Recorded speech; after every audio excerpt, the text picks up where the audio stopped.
C'est une dinguerie.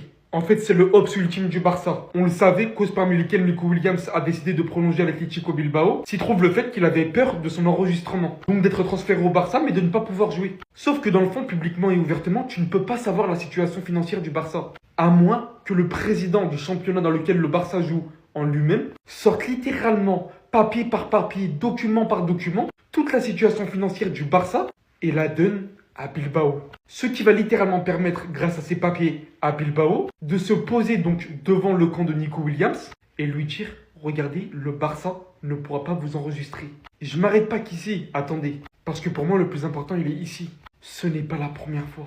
Il l'avait déjà fait publiquement il y a quelques mois, avant de le supprimer au risque d'une plainte du Barça. Et voilà que cette fois-ci, il récidive de manière privée, empêchant littéralement le Barça de recruter le joueur qu'il souhaitait, venant littéralement mettre un bâton, mais un énorme bâton dans leur roue pour leur mercato. Je suis madrilène, hein, mais ce mec, la haine qu'il a contre le Barça, je suis choqué, les gars. Je suis choqué. Ceux qui veulent rien rater des prochains matchs et des actualités à venir, vous avez le lien dans la bio de mon profil TikTok. Tout se passe sur Telegram, vous pouvez vibrer avec les supporters du Real Madrid ici et tout savoir autour de l'actu foot ici.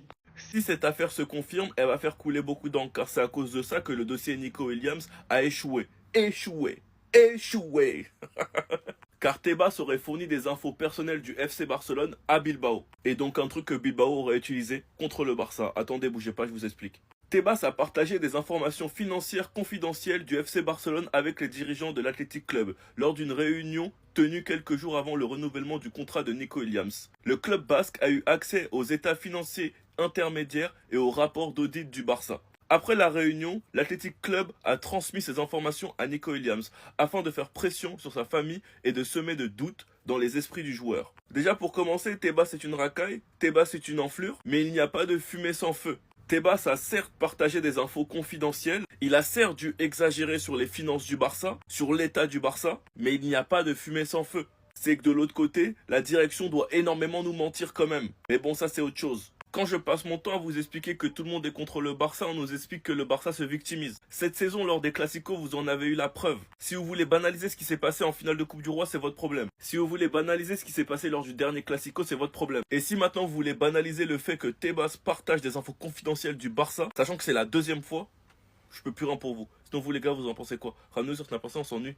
Les gars, on en sait un peu plus sur les raisons du désistement de Nico Williams. Et selon Miguel Galán, tout aurait été orchestré lors de la réunion entre l'Athletic Bilbao et Javier Tebas. Et si c'est vrai, le Barça a sérieusement de quoi les inculper en justice. Miguel Galán nous rapporte que lors de la réunion entre Tebas et le président de l'Athletic Bilbao, Tebas lui aurait donné des informations confidentielles sur les finances du Barça. Et ça ne surprend personne puisque de toute façon, il l'a déjà fait au mois d'avril et il l'a fait en public cette fois-là. Et dans ces informations confidentielles, il lui aurait montré le bilan préliminaire de la société Crow, c'est celle qui fait l'audit justement comptable du Barça, où elle dit au Barça, vous ne pouvez pas comptabiliser les sièges VIP parce qu'ils ne sont pas construits. On fera ça lors du prochain bilan, le bilan final, et là on verra si elles sont construites ou pas. Du coup, quand ils ont été expliqués la situation financière du Barça à la famille de Nico Williams et à son agent, ils leur ont dit que le Barça n'a pas d'argent, que les sièges VIP n'ont pas été comptabilisés et qu'il n'y a pas de fonds pour inscrire les joueurs. Et ça, ce n'est ni plus ni moins que de la manipulation évidente, puisque le Barça n'a certes pas comptabilisé les sièges VIP, parce qu'ils ne peuvent pas le faire, parce qu'elles ne sont pas construites, encore une fois, mais compte le faire à la fin de l'exercice. Donc à quoi ça sert de présenter des bilans comptables qui datent d'avril, donc des bilans provisoires, pour justifier une situation en juillet ou en août même. Sa famille qui n'y connaît rien et c'est pas de leur faute, l'agent qui n'a pas été se renseigner, qui n'a pas été voir un comptable ou n'importe qui, un juriste pour lui demander son avis sur justement ces dossiers-là, et ben il est tombé les deux pieds joints dans le piège. À la suite de ça, il a demandé des garanties au Barça plus une clause libératoire qui lui permettrait de partir gratuitement, etc.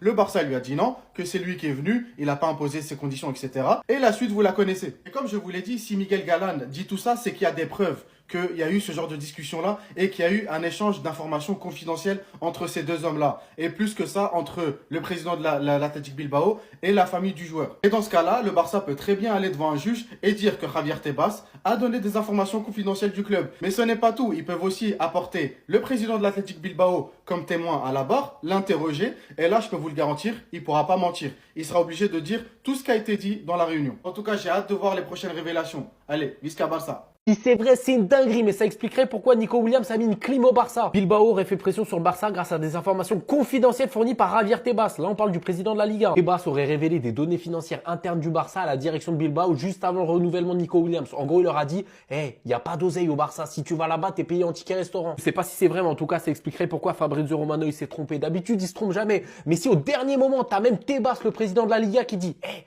va pas là-bas, ça schmoute. » Je comprends qu'il se soit trompé. Il y a trop de trucs bizarres sur ce dossier qui me fait penser que Tebas il est intervenu. Déjà, tout le monde pensait qu'il allait signer là-bas. Ses supporters, ils arrêtaient pas de taguer sa fraise tellement ils étaient énervés. Yamal, il postait des stories sur Williams comme si qu'il était au courant qu'il allait venir au Barça, que son pote allait le rejoindre. Même pour Williams, c'était logique. Il a explosé à l'Euro 2024 et là, c'était logique qu'il passe un cap dans sa carrière et qu'il aille enfin dans un top club européen. Si c'est vrai, je trouve ça scandaleux de divulguer des informations financières personnelles d'un club à un autre club pour permettre à celui-ci de garder son joueur. Il a même pas besoin de faire ça. On le sait en ce moment, dès qu'il y a un joueur qui signe au Barça, ils arrivent jamais à l'enregistrer. Il y a toujours un problème. C'est pas ce que vous en pensez, dites-le moi dans les commentaires, mais si tout ça c'est réel, il mérite d'être lourdement sanctionné. Attendez. Mais en fait, lui, c'est quoi son problème? C'est quoi son problème? Il y a quelques jours, Nico Williams nous a littéralement pissé dessus. Et aujourd'hui, on apprend que c'est en partie à cause de Tebas. Javier Tebas a partagé des informations financières confidentielles du FC Barcelone avec les dirigeants de l'Athletic Club lors d'une réunion tenue quelques jours avant le renouvellement du contrat de Nico Williams. Le club basque a eu accès aux états financiers intermédiaires et au rapport d'audit du Barça. Après la réunion, l'Athletic Club a transmis ces informations à Nico Williams afin de faire pression sur sa famille et de semer le doute dans l'esprit du joueur. Est-ce que vous vous rendez compte de la dinguerie ou pas? Est-ce que vous réalisez? Javier Tebas, le président de la Liga, il avait conscience que le Barça voulait recruter Nico Williams. Et à Bilbao, ce club de gros rageux qui a la haine envers le Barça, on comprend même pas pourquoi, ils sont venus demander des informations confidentielles. Tout ça pour nuire au transfert de Nico Williams. Et Javier Tebas, le président de la Liga, qu'est-ce qu'il a fait? Il a donné les informations, alors que c'est confidentiel. Tebas, honnêtement, j'en ai marre. Il est constamment là à nous mettre des bâtons dans les roues. Rappelez-vous de ce qu'il avait fait il y a 1 an ou 2 ans. Il avait donné des fausses preuves sur le cas Negreira pour nuire au Barça. Rendez-vous compte de la folie. J'espère vraiment que la Porta va agir, parce que ce genre de choses, c'est inadmissible. Bref, en tout cas, n'hésitez pas à me donner vos avis dans les commentaires, histoire de savoir ce que vous en pensez, et moi je lirai tout ça. Les gars, l'info elle vient de tomber. Tebas, c'est vraiment le salopard qui pensait être. Si Williams il a pas signé au Barça, c'est encore à cause de Tebas. Bon, pas en totalité, mais quand même. En fait, il a fait quoi Tebas? Il a fourni des documents à Williams et à son agent pour montrer les difficultés financières du Barça. En mode, signez pas là-bas, regardez, ils pourront pas assumer soit le salaire, ils pourront pas vous inscrire en championnat ou autre. Vraiment, Tebas, lui, là, il est venu pour faire du mal au Barça. Je sais même pas comment il est encore là. Je sais pas si c'est un envoyé de Pérez ou s'il a une haine du Barça, tout simplement. Mais il est lui, là. C'est le Hobbs qui pensait. Dès qu'un joueur, il veut signer au Barça, en mode, il appelle direct l'agent. Signez pas là-bas. Ils ont des problèmes. Et du coup, c'est ce qui a joué dans la décision de Williams, forcément. Et c'est pour ça qu'il a prolongé à Bilbao jusqu'en 2035. Parce qu'il s'est dit... C'est mon seul moyen de sécuriser mon salaire. Parce qu'au Barça, il me sécurise pas. Regardez son sourire à Tebas. Ça là, c'est un sourire de salopard. C'est un sourire d'ennemi. Ah voilà, et ça tombe très bien. Ça tombe très bien. J'ai cherché cette image-là, je l'ai retrouvée. Finalement, Rafinha, là, c'est 57 matchs, 34 buts, 22 passes D. Il ne joue pas la Coupe du Monde des clubs. On n'a pas joué de finale de Ligue des Champions. Je répète, si Rafinha jouait si le Barça jouait la Coupe du Monde des clubs, là, vous voyez Dembélé, il a 51 matchs, 34 buts, 13 passes D. Vinicius, là, 55 matchs, 23. Rafinha, il y a au moins 5 matchs de moins, mais il est au top. Donc vous comprenez que si nous les Barcelonais, on ne met pas Rafinha en avant, qui est le meilleur joueur de Liga, c'est pourquoi? C'est parce que voilà, les stats ne font pas le football. Il y a quelqu'un qui crée ces stats-là, il s'appelle Lamine Yamal, parce que le petit, il a tellement de passes D, incroyable. Pedri, pareil. Le football, ce n'est pas mettre des buts, mettre des tapines. Celui-là, c'est numéro 9, il fait ce qu'on lui demande. Sinon, pourquoi vous ne donnez pas de ballon d'or à Lewandowski? Ben, c'est pareil, il a beaucoup de buts. Mais non, le football, c'est se démarquer. Il y a la partie intrinsèque aussi, ok? D'accord. S'il y a 1 an, on m'avait parlé de Ben Seguir au Barça, vous m'aurez vu danser comme jamais, les frères. J'aurais fait une fête, je vous aurais tous invités, je vous dis la vérité. Mais là, les gars, je vous le dis, les frères, Ben Seguir au Barça, j'en veux plus. Je vais être honnête avec vous, les frères. Et pourtant, pour que moi, je refuse qu'un joueur marocain il signe au Barça, les gars, il en faut beaucoup. Mais là, les frères, je suis désolé. Je suis désolé, les frères. Ben Seguir, il est plus titulaire avec Monaco. Ses performances avec l'équipe du Maroc, elles sont plus extraordinaires.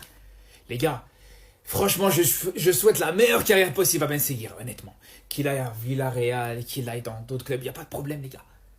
Mais au Barça, les frères, on n'est pas un camp de redressement pour les jeunes en difficulté, les gars, je suis désolé. Alors attention, si on avait eu les moyens financiers, pour pouvoir prendre ce genre de joueur sans que ça nous coûte trop cher, franchement, pas de problème, les gars. Mais aujourd'hui, mettre 20, 30 millions minimum pour Ben Seguir, les frères, c'est un risque. Je suis désolé, c'est un risque. 30 millions pour un joueur qui a plus trop de temps de jeu avec Monaco. Pour un joueur qui, là, pour l'instant, il n'est pas dans une très belle période et que tu sais pas ce que ça va donner sur la saison d'après, tu peux pas te permettre. Quand t'es le Barça et quand t'es dans la situation financière du Barça, tu peux pas te permettre ce genre de choses.